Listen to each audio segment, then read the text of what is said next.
Hello trackers, मेरा नाम देवांशी सिंह है और आज मैं बात करूंगी चोपता चंद्रशिला ट्रैक के बारे में, जो कि हिमालयाज़ का बेस्ट ईयर राउंड ट्रैक माना जाता है। ये बहुत ही खूबसूरत ट्रैक है जो हर माउंटेन लवर के बकेट लिस्ट में होना चाहिए। चोपता चंद्रशिला दियोरिया ताल हर तरह के माउंटेन गोअर्स के बीच में फेमस है। इस ट्रैक में गर्मियों के समय में फूलों, स्पेशली लाल और गुलाबी रोडोडेंड्रॉन के नज़ारे देखने को मिलते हैं, जबकि सर्दियाँ एक धुंधली छाया होती हैं जिसमें आप बर्फ़ में ट्रैकिंग के मज़े उठा सकते हैं। पूरा टूर चंद्रशिला पीक से होता हुआ जाता है, जहाँ बीच में आप दियोरिया तल से होते हुए जाते हैं और फिर सुंदर सफ़ेद बर्फ़ की चोटियों की एक गैलरी खुलती है। ये ट्रैक 5 दिन का है, जिसमें नेचर की सुंदरता, चुनौतियाँ, टाइम मैनेजमेंट और टीम वर्क का ब्यूटीफुल मिक्सचर है। ट्रैक रेंज के समिट व्यूज़ से लेकर जंगल के व्यूज़ तक सभी टाइप के माउंटेन लवर्स में इंटरेस्ट जगाती है। चाहे आप एक नेचर एंथुजियास्ट हो, बर्ड वॉचर हो या फिर फोटोग्राफर हो, चोपता चंद्रशिला दियोरिया ताल ट्रैक किसी को लेट डाउन नहीं करती।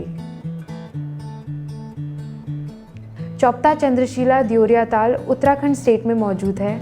ये 5 दिनों का लंबा ईजी टू मॉडरेट ट्रैक है और अपने हाईएस्ट पॉइंट पर 12,000 फीट की ऊंचाई तक जाता है और लगभग 30 किलोमीटर का टोटल ट्रैकिंग डिस्टेंस पूरी करता है। ये मानसून को छोड़कर पूरे साल पर चलने वाला ट्रैक है।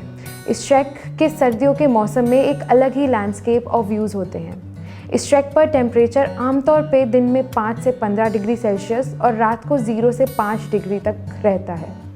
सर्दियों में ये दिन के दौरान 5 से 10 डिग्री तक और रात के दौरान सब ज़ीरो तक भी पहुंच सकता है। पहले दिन हम ऋषिकेश से सरी गांव तक की 7-8 घंटे का डिस्टेंस तय करेंगे। रास्ते में देवप्रयाग पे आपको भागीरथी और अलकनंदा नदियों का संगम देखने को मिलेगा। हम शाम 6 बजे तक सरी पहुंच जाएंगे। गांव एक सुंदर पेंटिंग की तरह लगता है, जैसे छोटे घर और पहाड़ किसी कैनवस पे स्केच करे गए हों। पहले दिन हम सरी के एक गेस्ट हाउस में ठहरेंगे। अगले दिन 7,850 फीट की ऊंचाई पर देवरिया ताल के लिए पहले दिन का ट्रैक असेंड और डिसेंड का ईजी मिक्सचर होगा। बहुत ही वेल डिफाइंड रॉकी ट्रेल पे मेहनत भरी क्लाइंब के लिए तैयार हूँ, जो आपकी चुनौती का पहला टेस्ट देती है। ये ट्रैक रोडोडेंड्रॉन के जंगलों से होकर गुजरेगी। सरी से देवरिया ताल तक 3 किलोमीटर की डिस्टेंस तय करते हुए हम लगभग 1 घंटे से थोड़ी ज़्यादा समय में पहुंच जाएंगे। लेक से चौखंबा मैसिव का बहुत शानदार नज़ारा देखने को मिलता है। मिड नून के टाइम तक आप कैंप साइट पहुँच जाएंगे। तीसरे दिन देवरिया ताल से बनियाकुंड तक का ट्रैक 16 किलोमीटर लंबा होने वाला है, जिसमें लगभग 8 से 9 घंटे लगते हैं और 9,000 फीट की ऊंचाई तक जाता है। अगर आप दियोरिया ताल से बनियाकुंड तक ट्रैक नहीं करना चाहते हैं तो आप सरी से बनियाकुंड तक की टैक्सी भी ले सकते हैं। आज आपको चौखंबा मासिव और माउंट केदार समिट देखने को मिलेगा।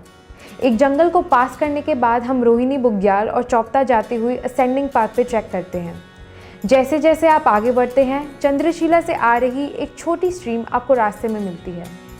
यहाँ आप अपने वाटर बॉटल्स फिल कर सकते हैं और फिर एक छोटी लकड़ी का ब्रिज पास करते हुए आगे बढ़ते हैं। थोड़ा ऊपर जाने पर बुग्याल शुरू हो जाते हैं। इस रीजन में चोपता गांव के आसपास बनियाकुंड के जंगलों में हमारा कैंप साइट है। सबमिट का दिन 12,000 फीट की ऊंचाई तक जाता है। हम इस दिन सुबह जल्दी ट्रैक शुरू करते हैं ताकि चंद्रशिला पीक का बेहतरीन नज़ारा देखने को मिले। ट्रैक चोपता से तुंगनाथ मंदिर तक एक अच्छी तरह से वेल डिफाइंड कंक्रीट ट्रेल पर चलता है। ट्रैक में काफ़ी स्टीप क्लाइंबिंग चैलेंजेस और शार्प टर्न्स मिलेंगे। सर्दियों में आपको यहाँ बर्फ़ मिलेगी। 11वां मोड़ तुंगनाथ का एंट्री गेट माना जाता है, जिसके ऊपर शानदार चंद्रशिला पीक 12,000 फीट की ऊंचाई पर दिखाई पड़ती है। समिट का रास्ता टेम्पल कॉम्प्लेक्स के पीछे से जाता है। दिसंबर के बाद से अप्रैल के एंड तक समिट के स्ट्रेच पे काफ़ी मात्रा में स्नो मिलने के चांसेस हैं। बर्फ़ पर चढ़ने के लिए माइक्रो स्पाइक्स और गेटर्स हाईली रिकमेंडेड हैं और आपके ट्रैक लीडर आइस एक्स की मदद से बर्फ़ के बीच रास्ता बनाएंगे। नोटेबल पीक्स हैं नंदा देवी, त्रिशूल, नंदा घुंटी, द्रोणागिरी, चौखंबा। इसके बाद बनियाकुंड कैंप साइट तक उतरने में आपको लगभग 3 घंटे का समय लगेगा। चोपता रोड हेड से ऋषिकेश के लिए आखिरी दिन हम गाड़ी का सफ़र तय करेंगे।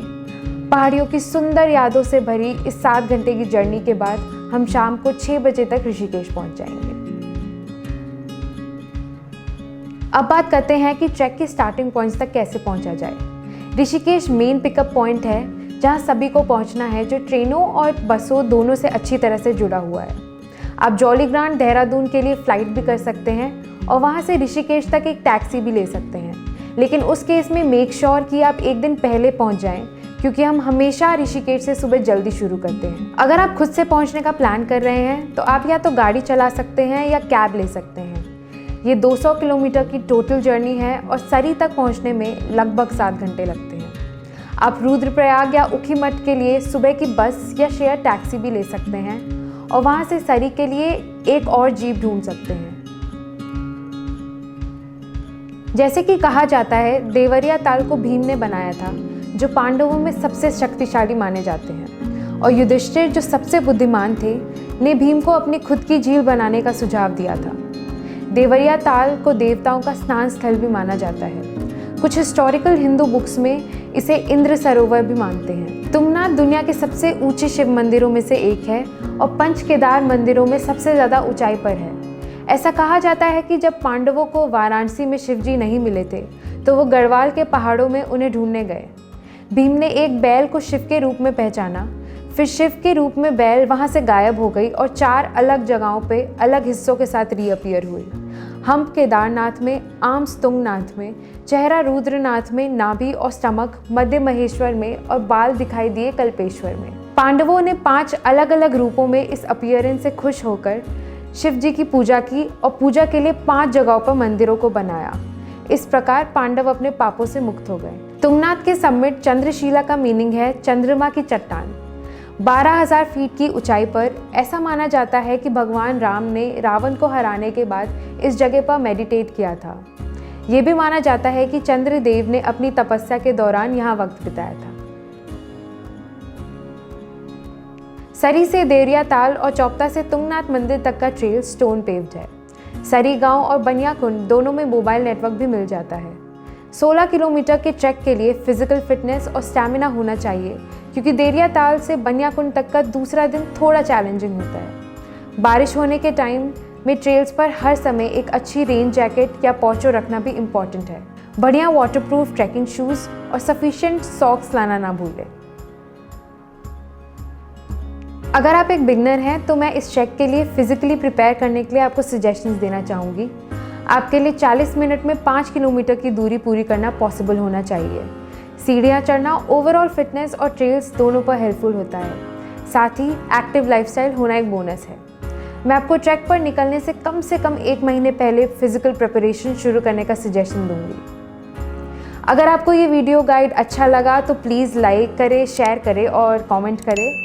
तब तक की प्रिपेयरिंग और जल्दी मिलते हैं पहाड़ों पे।